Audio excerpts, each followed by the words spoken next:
Hello guys, 40 കഴിഞ്ഞ് വിവാഹം കഴിക്കാത്തതോ divorce ആയിട്ടുള്ള യുവതികളുണ്ടെങ്കിൽ ഇവിടെ കമോൺ, നിങ്ങൾക്ക് വേണ്ടിയിട്ടുള്ള സംഗതിയുമായിട്ടാണ് ഞാൻ വന്നിരിക്കുന്നത്. 1975 മോഡലിൽ വരുന്ന നല്ല കോഴിക്കോടൻ ഹൽവ പോലത്തെ ക്ലീൻ പീസ് ചെക്കനാണ് നമ്മൾ കൊണ്ടുവന്നിട്ടുള്ളത്.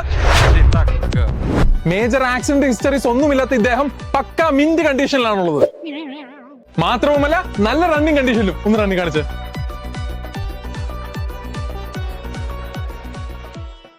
കൊള്ളാം. പുള്ളിയുടെ പേപ്പർ ഭാഗങ്ങളെല്ലാം ക്ലിയർ ആണ്. അടുത്ത 3 വർഷത്തേക്കുള്ള ഹെൽത്ത് ഇൻഷുറൻസ് പ്രീമിയവും പുള്ളി അടച്ചിട്ടുണ്ട്. നിലവിൽ ഷുഗറും പ്രഷറും ഒക്കെ നോർമലാണ്. പിന്നെ കൊളസ്ട്രോൾ കൂടുതലാണ്. പലഹാരം തീറ്റയൊക്കെ കുറയ്ക്കാം. പിന്നെ എഞ്ചിൻ സൈഡ് നോക്കുവാണേ കുഴപ്പമില്ല, വർക്കിംഗ് കണ്ടീഷൻ ആണെന്ന് തോന്നുന്നു. മുത്തുമണികളെ, ഇനി നക്ഷത്രം നോക്കിയാൽ ഫാൻസി നക്ഷത്രമാണ് വരുന്നത്. അതും നമ്മുടെ ലാലേട്ടന്റെ നക്ഷത്രമായിട്ടുള്ള രേവതി.